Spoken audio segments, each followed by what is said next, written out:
Ok. Hola, muy buenas tardes a todos. Les habla Marta Cadavid en una cápsula más de Fraude al Desnudo. Hoy tenemos un invitado súper especial, un invitado bien internacional porque Ben está desde UK, United Kingdom. Ben Cattaneo está con nosotros. Para su información, en vista de que hay una diferencia horaria bastante larga, como de 6, 7 horas, porque yo en este momento estoy en la ciudad de Costa Rica, perdón, en el país de Costa Rica, y Ben está en UK, nos tocó coincidir un día en la mañana para que los dos nos sintiéramos cómodos, así que este programa se está grabando para ustedes.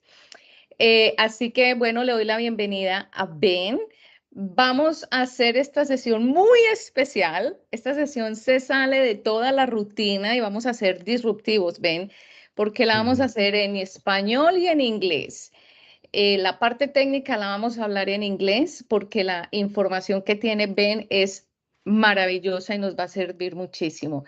Así que, Ben, buenos días. ¿Cómo estás? Buenos días, muy bien, Marta. Un placer, un gusto. Muchísimas gracias para verme en tu programa.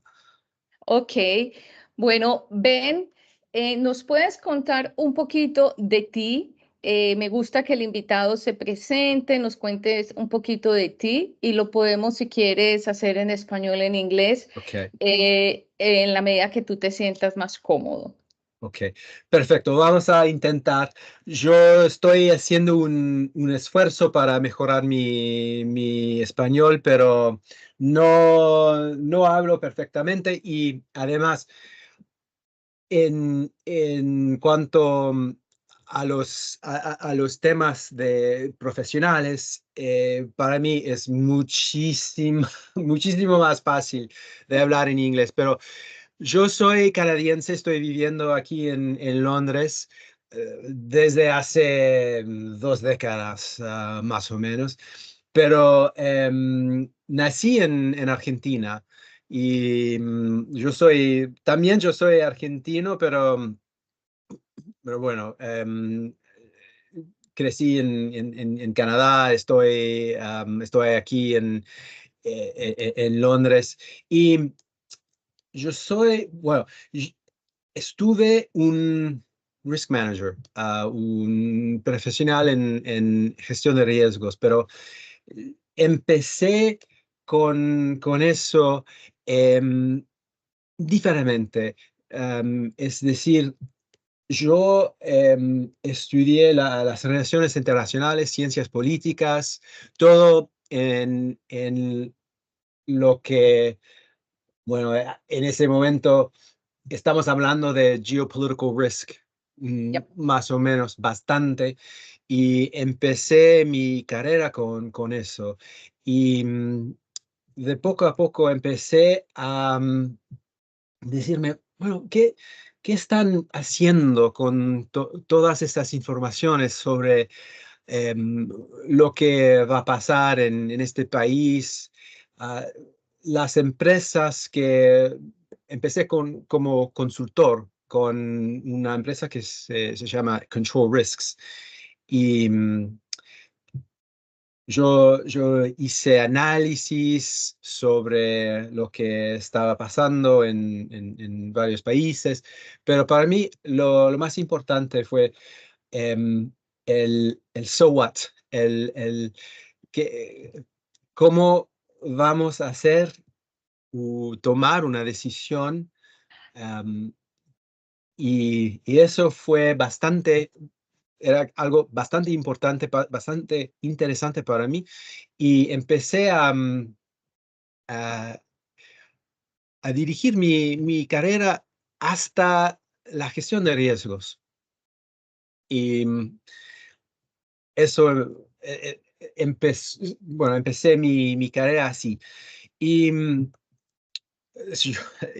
recién, bueno, yo voy a cambiar en inglés porque es un poco Yeah, that's okay. más fácil.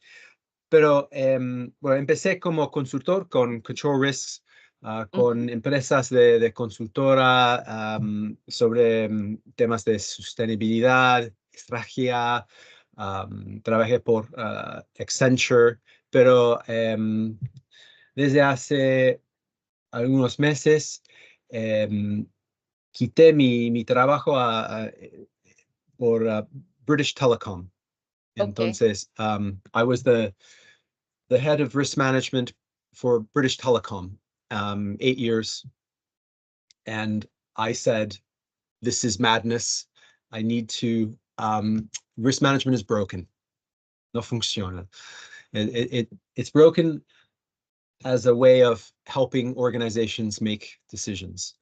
Yeah. And so I've had my 20-year career. And then I said, I want to help people make better decisions. And so I founded something called the Decision Making Studio. So that's the Ooh. long and short of the story, is that as human beings, we aren't very good at making decisions.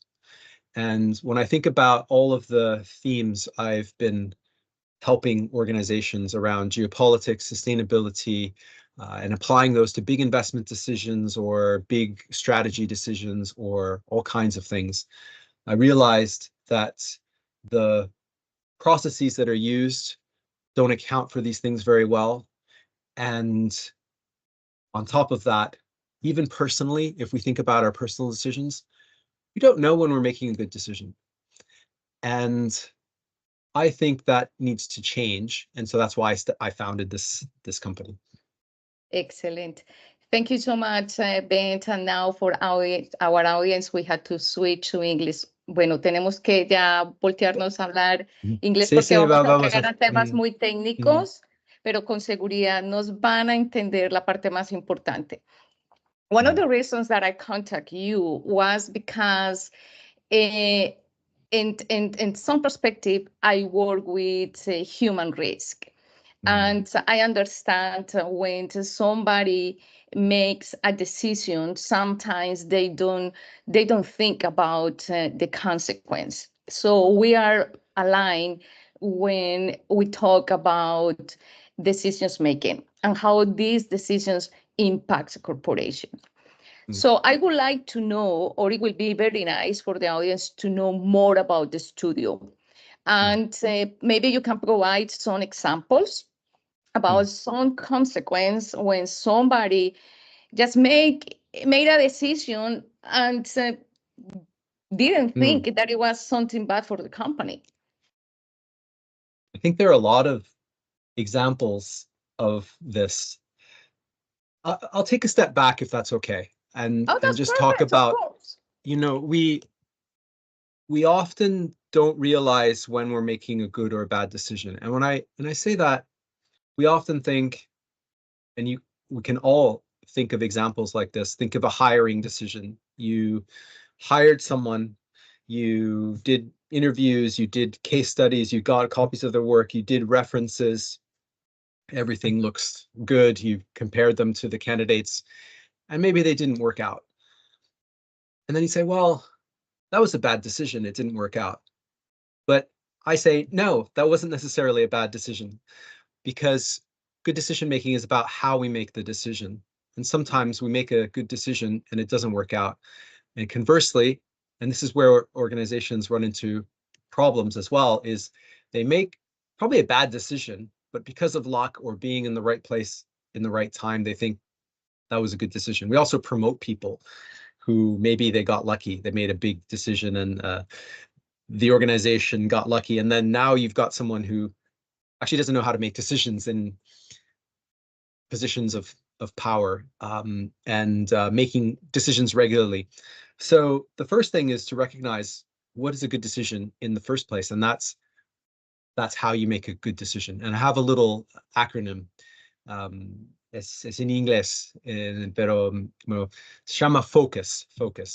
Okay. So a good decision, I'll run through very, very quickly, and then we can Yeah, talk about perfect. examples and things. But a good decision, first of all, is framed very well. So that's the F, framing. And that means it's all about what it is we're trying to do. Does it align with our values? How do we make the decision? Then the O is for options. So not having too many, not having too few, and then deciding. Often we think, and I see this is a kind of good example in companies, is you have a business case, for example, a big capital expenditure. Maybe it's to set up, had this in my old company.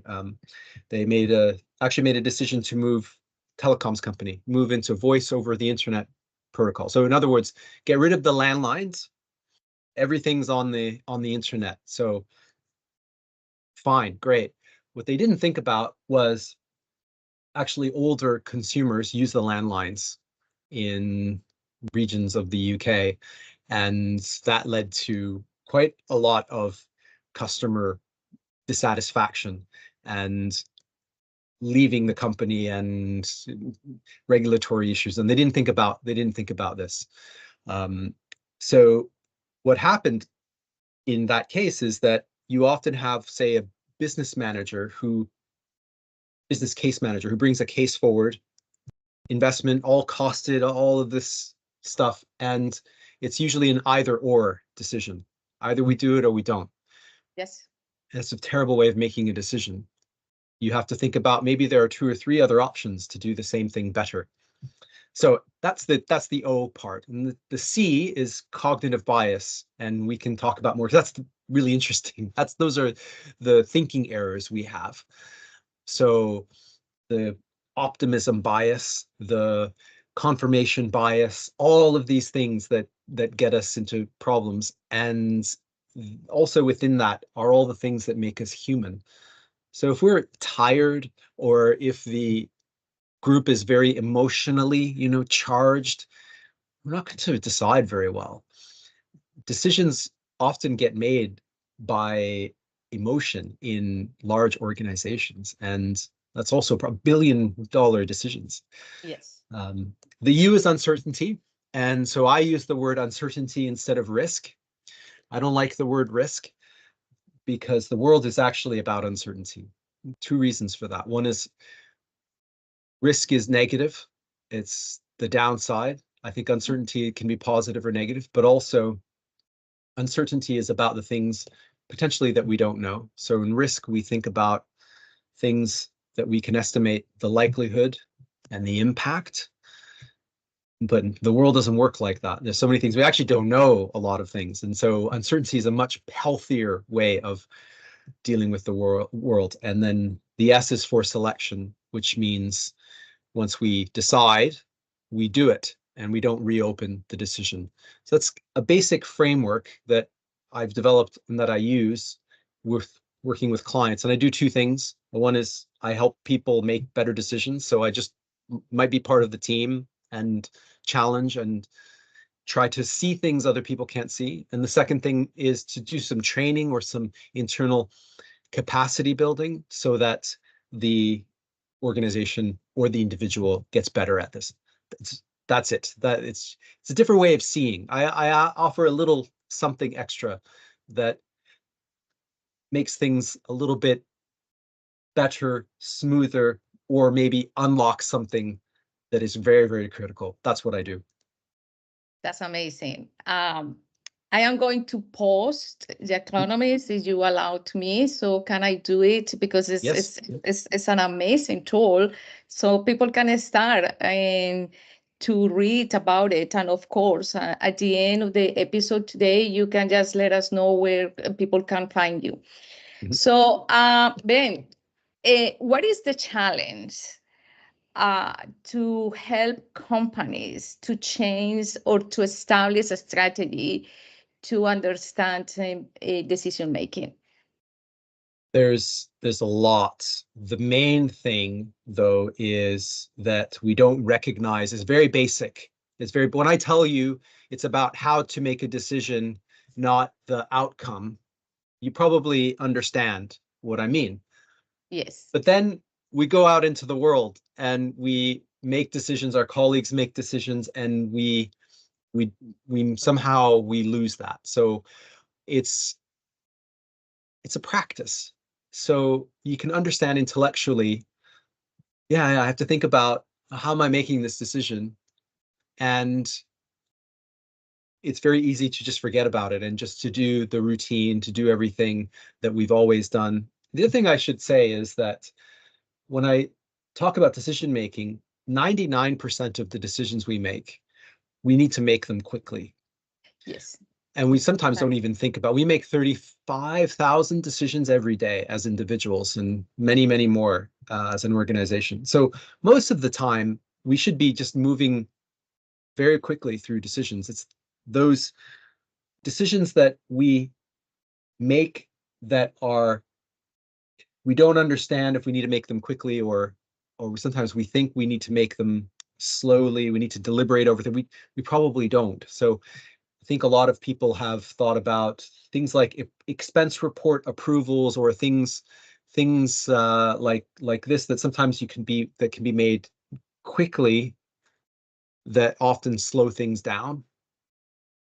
And sometimes we need to recognize when we need to take a step back and slow down and think through. So there's a lot there. I know you work in fraud, so I know, mentioning expenses, it's also the recurring decisions that we need to think about as people that are fraud professionals, thinking about how others make those decisions and putting yourself in the shoes of those other people. So it's a practice. The biggest failure is a failure to recognize what quality decision making looks like, and then to practice it on a regular basis, embed it, come back to it, think about how we're making decisions. It's not easy, but it's very, very powerful. Yeah. So can you repeat how many decisions do we make? 35,000 a day. It could be little things, What? but When? So yes, it sounds like every minute. yes, every little thing from, I don't know, when we get up, what we wear. Actually, Yes. we spend a lot of time thinking about what we wear and what we should be eating every day, or things like this that probably not very consequential. And there's a concept called decision fatigue, which is we make too many decisions, our brains get tired, and then Yeah. we make mistakes. So the things that Yes. we need to do quickly, we should just do them quickly. There's a little trick that I use. It's called 10-10-10. 10-10-10. And hay que preguntarse si, si la decisión importará en 10 minutos, 10 días o 10 años. Y si, si importaría en 10 años, bueno, hay que ir despaciamente, hay que pensar un poco más, mucho más. Y si no, podemos ir con un poco más rapidez, con prisa, pero hay que distinguir. Entonces, esa pregunta es es muy útil, muy simple. Se puede hacer en un minuto. Sí. Um, Sí, me parece súper importante. Vamos a cambiarlo un poquito para mm, que nos mm, quedemos con esta conclusión en español. A mí me parece fascinante esto que tú haces, Ben, y yo puedo concluir que de esas 35.000 decisiones que tomamos en el día, muchas nos van a impactar en 10 minutos, 10 horas, 10 meses, 10 años, 10 días, mhm, y dependiendo de de lo que estemos haciendo. Pero aquí la gran conclusión, I think the great conclusion is that tenemos que estar conscientes a la hora mm, de tomar decisiones. We mm, have to be aware about the mm, moment when we make mm, decisions. Son mm, muchas decisiones durante el día. There are a lot of decisions that we had to make during the day. mm, Entonces, no podemos estar en automático, ¿ok? It doesn't matter if it's for 10 minutes. Es the consecuencias in 10 minutes. Doesn't matter. Or es in 10 years. Necesitamos ser conscientes de las decisiones que tomamos, por muy pequeñas o insignificantes que sean. Cambiar la luz del semáforo, pasarnos de línea cuando estamos conduciendo, ¿ok? Incluso tomar X transporte, usar el bus o usar el tren. Todas esas cosas que hacemos automáticamente en el día nos van a afectar. You say something about me that I'm working with fraud, and I want to add something, and it's that, yes, 95% of people that commit fraud, they are not perpetrators. They don't, they never went to jail and then they pay for something. No, they were people, or they are people making decisions because they need something. It's a decision making too. So that's why we are aligned on something. Yes. When we talk to these people, they say, "What did you do this? Why did you commit fraud?" They say, "I don't know. I need it. It was an instant decision. I just did this and I took it." So that's why we need to work with the decision making in our company.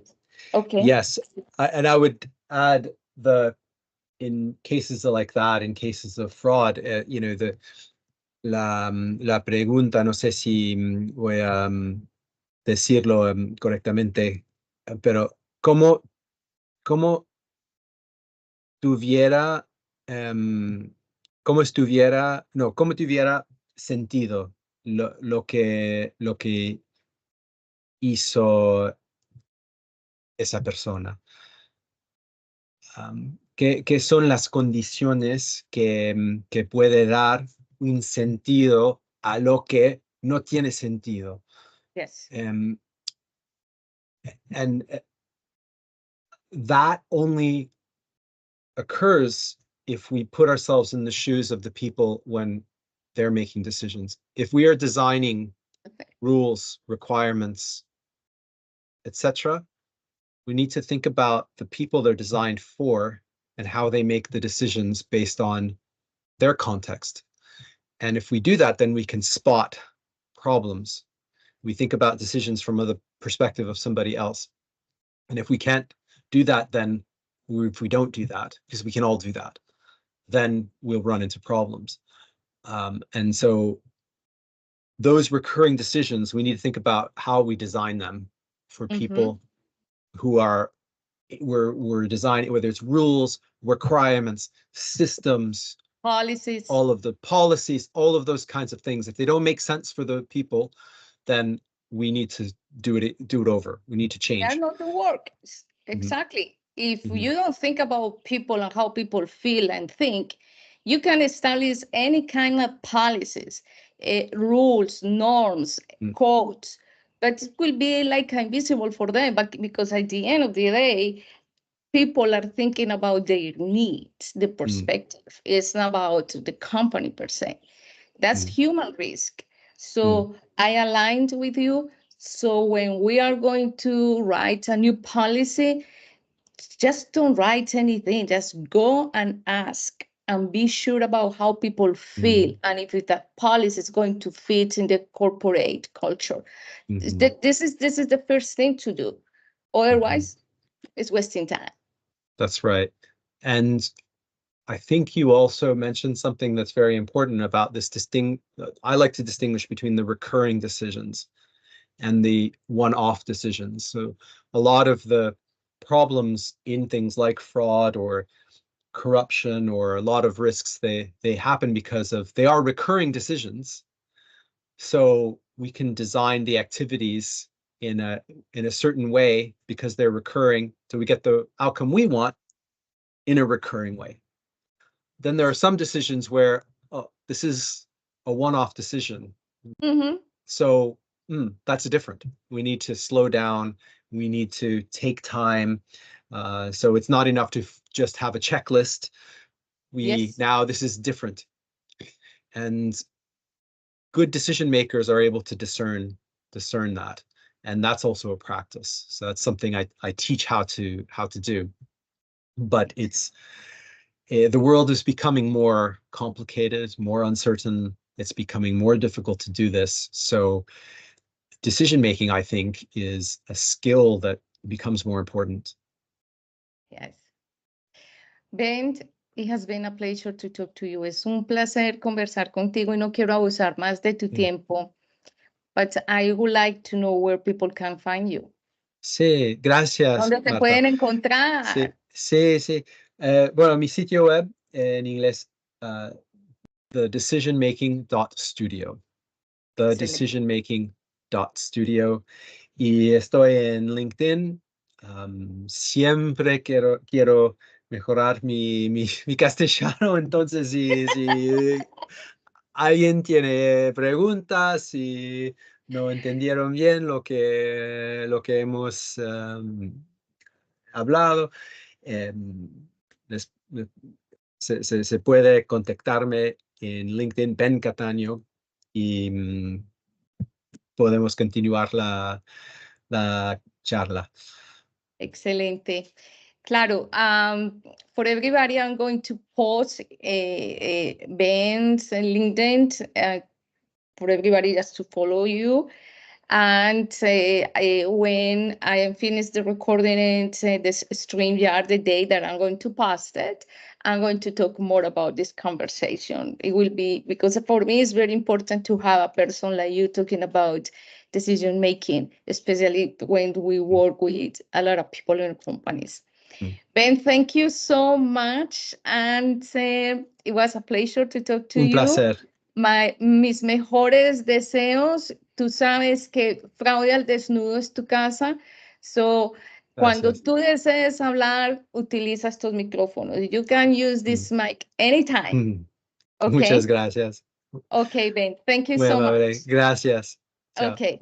Bye-bye.